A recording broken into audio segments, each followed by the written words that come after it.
Today we got a super early sneak peek at Khans Dragonstorm, and the set looks amazing. It's got a baby Siege Rhino, a ton of dragons, and most importantly, no hats anywhere in sight. Let's break down some sweet spoilers. Hello everyone, it's Seth, probably better known as Saffron Olive, and it's time for our first super early daily dose of Khans Dragonstorm spoilers. So Khans Dragonstorm is our return to Khans of Tarkir.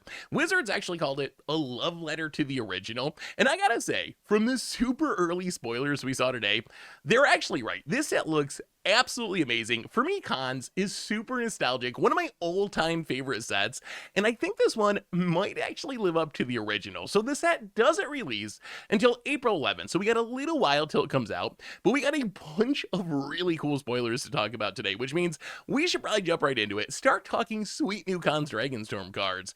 Before we do, two quick reminders. First, to keep up on all the latest spoilers throughout the day, you should head on over to MTGPreviews.com. Second, if you need to order any of these cards, you can snag up from our sponsor Card Kingdom over at cardkingdom.com/MTGGoldfish. Anyway, let's talk some Khans Dragonstorm. So first up today, we get our headliner from the set, the serialized card from the set, and a new Mox in Mox Jasper. So Mox Jasper, 0-mana legendary artifact. It taps to make a mana of any color. If it just stopped there, this would be maybe the most broken card ever printed in the history of Magic, but there's an extra requirement, which is activate only if you control a dragon.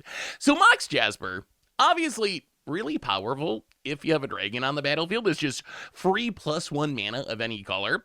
The thing is, dragons tend to be kind of expensive, so whether this card's actually going to work in practice, going to be interesting to find out. So if you think of Moxen in Magic, the most iconic and most busted, original Power 9, Mox Diamond, Chrome Mox, Mox Jasper, not on that level. Actually, I think the best comparison for Mox Jasper is probably Mox Amber, a Mox that only does something if you have a certain permanent type on the battlefield. In the case of Mox Amber, you need a legendary creature or planeswalker. Mox Jasper, you need a dragon. And we've seen Mox Amber kind of hilariously. When it first came out, it looked like the worst Mox ever printed. Since then, Mox Tantalite came out, and that one's even worse. But it looked like the worst Mox ever. But it still turns out that it's like broken, modern, and grinding station loop decks, and it does all this combo-y stuff. So all this to say, even a Mox that looks pretty bad at first glance usually ends up being pretty broken. So maybe Mox Jasper might actually be kind of busted.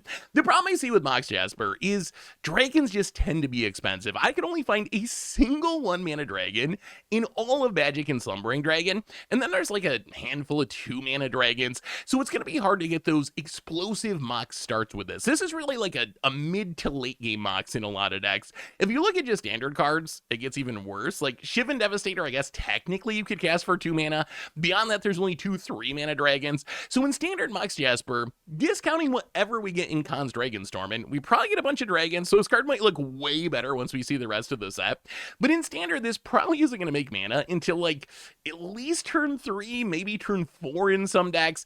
Is an extra mana on turn 4 good? Yeah, I mean, extra mana is usually going to be good. Like, it's hard for extra mana to ever truly be bad, but is it going to be like a staple? That's a whole nother question. On the other hand, there is a place that this card might be broken, and that is with changelings. Unlike dragons, changelings, well, which are technically dragons, tend to be really cheap. We actually have 3 different 1-mana changelings, and Mox Jasper is going to see them as dragons. So if you play a Universal Automation or a Changeling Outcast or a Moth's Changeling, you can like play one of those on turn 1, follow up with Mox Jasper, and then play another 1-drop in the same turn, which is a super duper fast start. So it might actually be enough to make this card somewhat playable in Modern. I'm not saying it's going to be like top tier or anything, but we've already seen like Changeling, Magda Brazen Outlaw decks be kind of fringe things in Modern. Magda wants a bunch of dwarves, the Changelings are dwarves, and Mox Jasper just speeds that deck up a ton. So again, I don't think this is like the new Energy or the new Eldrazi ramp, whatever top tier deck, but I do think it like makes that deck a lot better.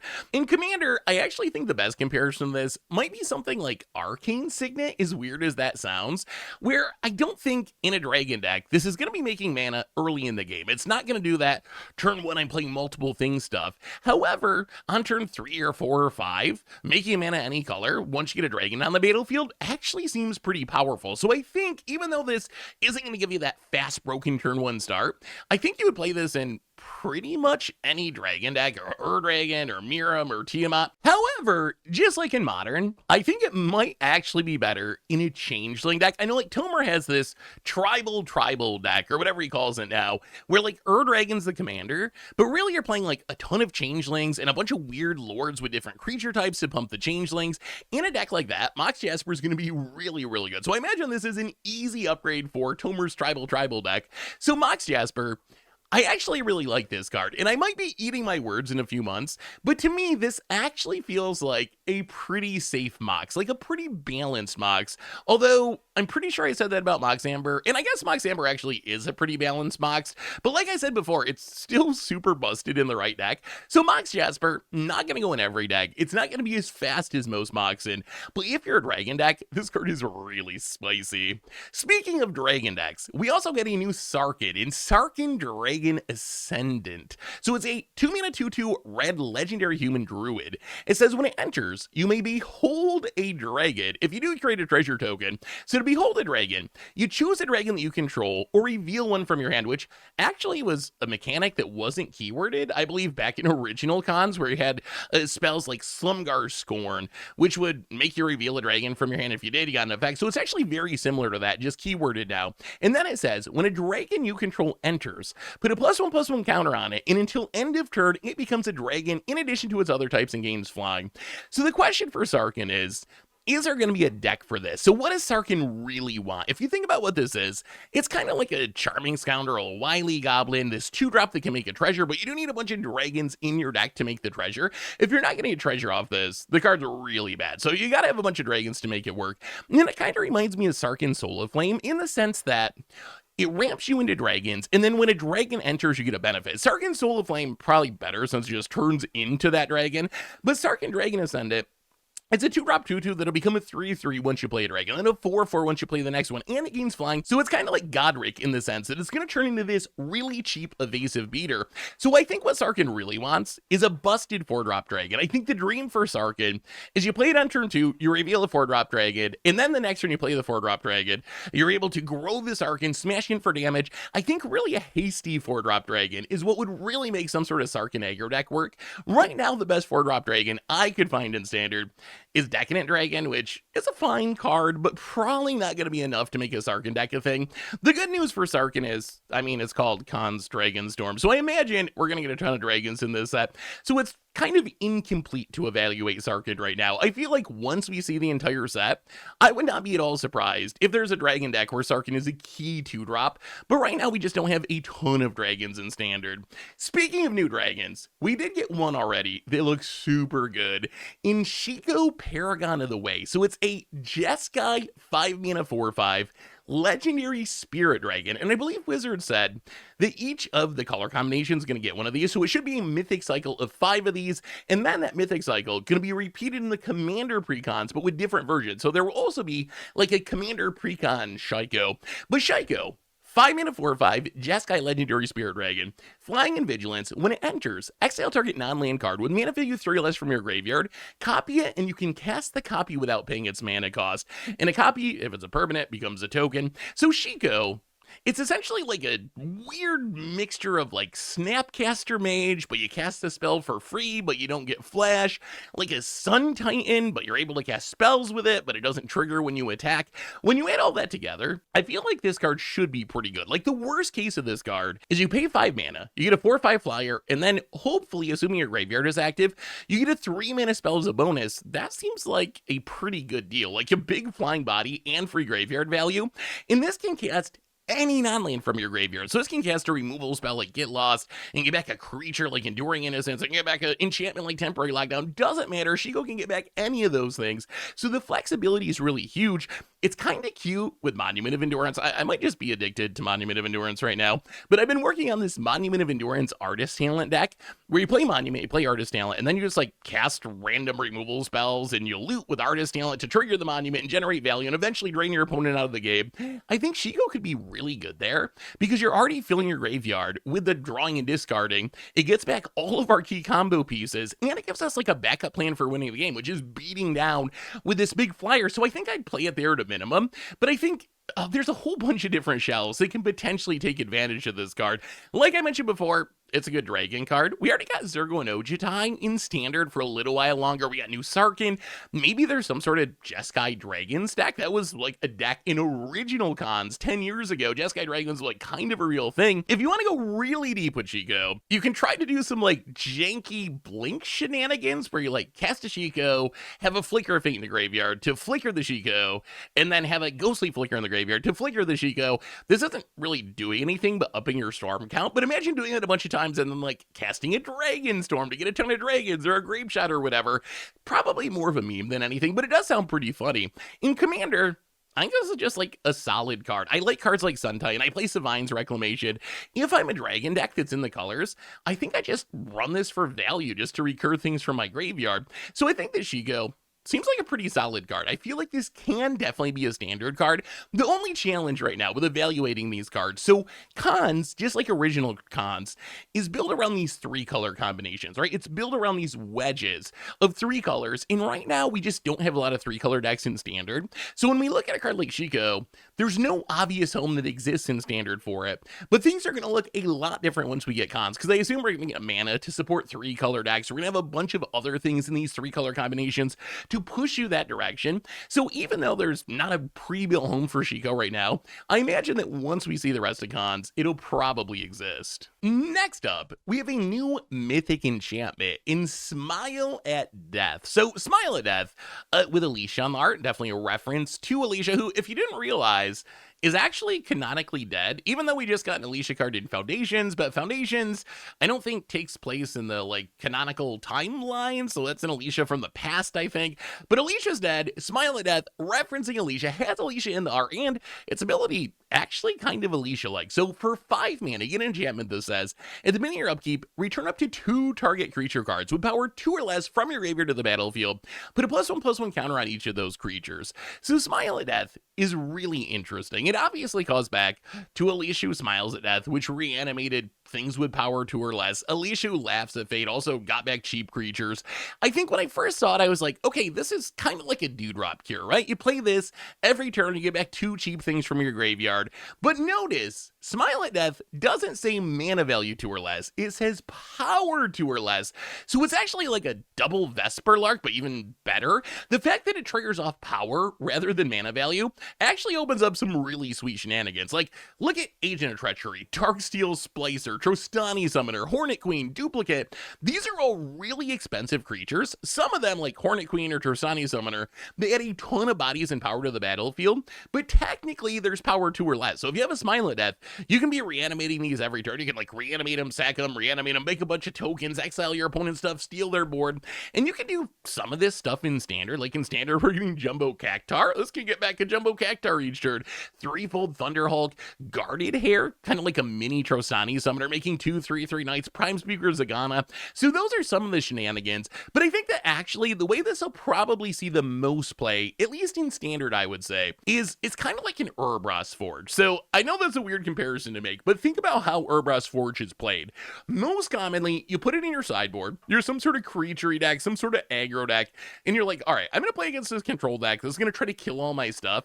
I need this 1-card value engine that if I can stick this 1 card and keep it on the battlefield, it can win the game by itself. And I think that Smile at Death can kind of serve that same similar purpose, where if you're a deck with a bunch of cheap creatures, Optimistic Scavengers, Novice Inspectors, Lawrence, Hired Claws, you're able to just like stick this and every turn reanimate a couple of things, and eventually you're just going to run your opponent out of removal and overwhelm them.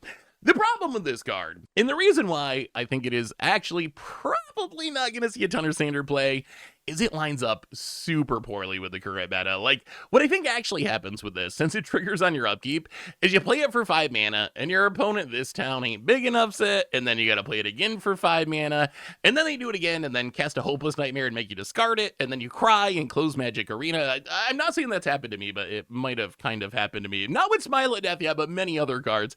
Plus, everyone's prepared for enchantments, Destroy Evil, Get Lost, Tear Asunder. So many of these cards see heavy play, because people know that enchantments are really powerful, and a lot of decks are built around them. So I think that Smile at Death is a card that reads powerful, but I don't know if it lines up with the top tiers of the standard meta. In Commander, I think this card's pretty good. I like grindy value engines in Commander. I like getting creatures back from the graveyard. So I think that any deck with a bunch of cheap creatures could consider this. Like, maybe you're playing Edgar Markov and you got a bunch of cheap vampires and you're just like, maybe you Wrath me and I play this and get my stuff back. But it probably goes up even more in value in decks with cheap creatures that are either sacrificing those creatures like Tisa Karlov, or like using the graveyard like Sidar Jabari. But I think in those decks, it can be a really powerful effect. So Smile at Death, I love the Alicia callback. I think it's a strong card, but it might be a strong card that doesn't actually line up with the self-bounce meta in Standard right now. We also got the return of Narset in Narset Jeskai Waymaster.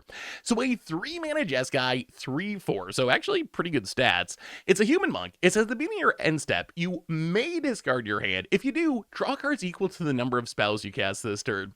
So Narset is really interesting. When I first read this card, I was like, okay, this is like some huge combo piece where I like play my Narset and I'm gonna try to cast like 10 spells, and then I'm gonna go to my end step, and I'm gonna discard my hand, and I'm gonna draw 10 cards, and it's gonna be super cool. And you can do that with Narset, but I don't think you have to do that with Narset. I think that's actually probably the least effective way to play Narset. The thing I love about Narset is it's like the perfect I tried to storm off and fizzled card. Like, imagine you're Storm and you try to do your thing and you don't find the Grape Shatter or the Braze Freeze, and you're like, well, all right, well, at least Narset's gonna draw me a bunch of cards I can try again next turn. But this reminds me a little bit of like Avaricious Dragon or Grafted Skullclap. I know it's not a perfect comparison, but these are cards that make you discard your hand on your end step, and as a reward, generate extra card advantage. The upside of Narset is it's not a 3/4 body, it's a Rock Swarmonk body, and that's actually still a pretty good stat line. And I think there's a couple of ways that you could play this card. So you could play it in like some sort of discard deck. I talked before about Monument of Endurance Artist Talent. You could play it there, but I think what you really want to do with this card is have it be one of your top end aggro cards. Rather than trying to use Narset to draw like 10 cards every turn and do all this ridiculous stuff, what if you're just aggro and you dump your hand, and once your hand's kind of empty, you like cast a spell or two, whatever you top deck for the turn, and then you go to your end step and you discard your 0 cards and you draw an extra card? That actually seems ridiculous. So I think I'm most interested in trying this in a deck that actually like tops out at 3 or 4 mana. Plus we have the shark sub theme of stuff that wants discarding, so Narset could work there as well. But I actually think, even though this looks like a combo piece, I actually think it might be best as like a weird aggro card. In Commander, you can build around this card a few ways. It's a spell slinger card. You cast a bunch of cheap spells, then you go to your end step, you discard your hand, you draw a bunch of cards. It's also a good Storm Commander. I think one of the sneakiest ways to build this, though, is actually as a Cascade Commander. Because the trick of Cascade is it's essentially Spell-a-Monicon. If you cast a Cascade spell, you cast it, and then you get to cast the thing that you cascade into. So every Cascade spell you cast is at least 2 spells. Maybe you got Call Forth the Tempest, and it's like 3 spells because it cascades twice. That's a really easy way to up the number of spells that you've cast during the turn to maximize the amount of cards you can draw with Narset. So I think Narset Cascade could actually be like a super fun commander deck. So Narset, I actually like this card. It's another card that it's a 3-color card. It doesn't have a pre-built home, but I'm hyped to try like a Jeskai self-discard aggro deck in Standard, and it looks like a super fun commander. We also got Inevitable Defeat, which is a super expensive but really, really strong removal spell. So it's a Mardu spell. It's 4 mana for an instant. It can't be countered, and it says exile target non-land permanent. Its controller loses 3 life, and you gain 3 life. And it's really that last sentence. Its controller loses 3 life, you gain 3 life. That's what makes me excited for this card. Just 4 mana exile something, kind of too expensive to play. But if it's 4 mana exile something, and I get to Siege Rhino you, or Lightning Helix you, that might actually be pretty good. So if you think of comparisons for this card, it's kind of like Void Rend. 1 more mana, but you get the upside of exiling, and you get the drain mode. Reminds me a little bit of a way souped up Vraska's Contempt that can hit any non-land permanent and damages your opponent. And these are both cards that saw some amount of play. Vraska's Contempt actually a staple back in its era of Standard.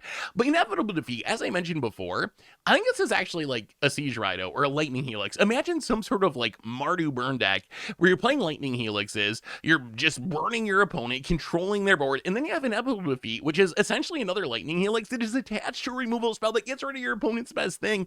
So I actually think this card might be pretty good. We're going to have to build around it, but because of the drain mode in the 3 life that you gain, I actually think it still might be playable even at 4 mana. The other thing worth mentioning, not being able to be countered, not only does that stop literal counter spells, so 3 steps ahead, Spell Pierce, stuff like that, it also means you don't have to pay for ward. So if something like Valgavoth is ruining your day, this is just 4 mana, get rid of it. You don't got to sack anything, don't got to worry about any of that stuff. So I think this could serve a purpose in Standard. The other thing I love about this is just the flexibility. So in Standard, we have decks that are built around powerful enchantments. We have decks that are built around powerful artifacts. We have decks that are built around powerful planeswalkers and creatures. This just gets rid of anything. It doesn't matter if your opponent's Caretaker talented, your Simulacrum synthesizing, or Kaidoing, or Shielding. This is going to get rid of it, and I think that makes it go up even more in Best of 1 Standard. So I think this is a good card in Standard period, assuming there's a home for it once we get the set. But in Best of 1 Standard, having one card that can be a catch-all to all these like narrow permanent types that are often difficult to deal with is really, really valuable. In Commander, I actually think this card kind of sucks. In Commander, draining someone for 3 is not that exciting because people start at 40 life. In a 20 life format, 3 is actually like a meaningful chunk of your life. In a 40 life format, 3 is like nothing. And we already have a lot of exile removal that you can play in these colors. Anguish and Making, Utter End. So yeah, I mean, it's not horrible. Like if you want to play it, you can go for it. But I don't think it's like a staple level card. Just because we have so many similar cards, In the Drain is much less exciting to me in Commander. We also got a new Siege enchantment in Barrensteppe Siege. So a 4-mana Orzhov enchantment. This says, as it enters, you choose Abzan or Mardu. If you choose Abzan, at the beginning of your end step, you put a +1/+1 counter on each creature you control. If you choose Mardu, at the beginning of your end step, if a creature died under your control this turn, each opponent sacks a creature. So this card itself, it's kind of meh. Like, it's fine. But I gotta say, I love the design of this. So it's an Orzhov card, and then it references Abzu and Mardu, which are the 2 wedges that you can splash off of Orzhov, right? Orzhov plus green is Abzan, Orzhov plus red is Mardu. So I think the flavor of this card is super cool. I imagine this is probably going to be a cycle, and we're going to get a bunch of cards like this. So I really like the design. As far as its power level, it's kind of like a Broker's Ascendancy, which didn't actually do anything when it was in Standard with Streets of New Capenna, and you're paying 1 more mana for it. And then it's kind of like a super fixed Grave Pact. It's like a Grave Pact, but it only triggers once each turn on your end step, rather than whenever one of your creatures die. And I think that last mode, it could still be fine in like some sort of sack deck. If every turn you're going to be sacrificing stuff anyway, then you make your opponent sacrifice something. Well, it's a little weak in like a tokeny Standard. If a lot of people are playing Fountain Ports and stuff, it gets a lot worse. So the flexibility is like kind of nice. You can play this as removal, play this to pump your team. So I like the flexibility, but really, I think the card's probably a little bit underpowered for competitive play. We also got the only card that actually matters. 1 uncommon, but it is the uncommon, and that is Skirmish Rhino. So if you know anything about me, I love Siege Rhino more than just about anything in Magic. It is my all-time favorite Magic creature, and Skirmish Rhino is a perfect callback, and this card has me ridiculously excited for the set. So let me explain why. So first, the card. It's a 3-mana Abzan 3/4 with trample that says when it enters, each opponent loses 2 life, you gain 2 life. It's literally Siege Rhino, except -1 mana, -1 power and toughness, -1 from the drain mode, but it's like baby Siege Rhino. But the reason I am so excited for this set is it means they're really calling back to Khans. I was so worried after seeing Ether Drift, after seeing Outlaws of Thunder Junction, after seeing Murders at Karlov Manor. I was really afraid we were going to go back to Khans, and it was going to be like a bunch of people in goofy hats while Loot runs around and does summer assaults or something. But no, they actually are just like remaking Khans and calling back to all the classic stuff that I love from a decade ago. So seeing this Siege Rhino back makes me feel like Wizards is actually doing this set right, and it's going to be super good.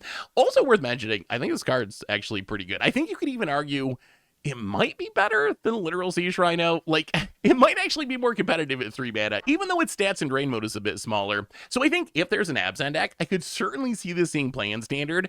And we're definitely going to have to build a deck in Modern or Pioneer or something that puts both of these cards together, because they do curve perfectly into each other. But really, I'm just super excited that baby Siege Rhino is finally back. Finally today, we got one commander card in Teval the Balance Scale. So this is a commander precon card, not in the main set, not legal in standard. I'm sure Tomer will do something about it, but I want to mention it briefly. So it's a 4-mana Salte 4/4 Spirit Dragon. It is flying. When it attacks, you mill 3 cards, then you return a land card from your graveyard to the battlefield tapped. Kind of busted that you just get to ramp every turn. And then even better, when one or more cards leaves your graveyard, you create a 2/2 black zombie druid creature token. So essentially, you attack with this, you mill 3 cards, you get back a land, and you get a 2/2 zombie. Pretty powerful. You're building a board, you're developing your mana. So it's an interesting commander, but it might be even better in the 99 in some decks. So it kind of works really well with like Crypt Caller's Chariot, a recent card that we got in Aether Drift that wants cards to be leaving your graveyard to make zombies. Kind of the same ability on Teval, except Teval zombies actually come into play untapped, which is nice. Also works really well with Insidious Roots. Too bad this card wasn't in standard. I would definitely build a deck around this in standard. In commander, you're looking for effects that have cards leaving your graveyard consistently. Probably the best is Tortured Existence, which for 1 black mana gives you enchantment that for 1 more black mana lets you discard a creature card to return a creature card for your hand. So with a Teval out, for 1 black mana, you just make it 2/2 zombie, and you can do this as many times as you want just by looping the same 2 creatures back and forth from your graveyard to your hand. It also seems great in the 99 of a bunch of Sultai decks. If you're playing like Sidisi, which is a self-mill deck that likes to make zombies, Madroth always casting stuff from your graveyard, then I think Teval's a really good fit there as well. Just as a value card that's going to come down, it's going to ramp you when it attacks, it's going to make even more zombies. So Teval, that leaves the graveyard mode, that part really interests me, and that's the part that I would build around if I was going to be building around Teval, is just try to really take advantage of building this huge zombie army by looping stuff in and out of my graveyard. So Teval, cool Sultai Dragon, coming in the commander precon, and that brings us to the end of our super early sneak peek at Khans Dragonstorm. And as I said before, I'm super happy. I am so happy. I was so afraid that Wizards was somehow going to mess up Khans, and Khans is just like maybe the most nostalgic old block for me, because that's when I started really making content. That's 34 Rhinos. That's some of the classic against odds when I first started doing this, and I just have such a connection to these cards. And seeing all these callbacks, seeing the flavor, seeing the wedges again, my hype level is through the roof. This feels like an honest-to-goodness old-school Magic set, and I am super here for it. But let me know what you think. What's your hype level for Khans Dragonstorm? Let me know in the comments. What's your favorite card of the day? Let me know that too. Oh yeah, one unrelated note. They also announced that the last Universe Beyond set of the year gonna be Avatar: The Last Airbender, so how good of a Universe Beyond is that? Let me know about that in the comments too. Thanks for watching, everyone. I hope you enjoyed it. And as I mentioned in the intro, Khans Dragonstorm releases April 11th, so that means we should be getting our full spoiler season like middle to end of March. So we should be back in maybe a little under a month, around a month with spoiler season. So until then, everyone, I hope you enjoyed it. Thanks for watching.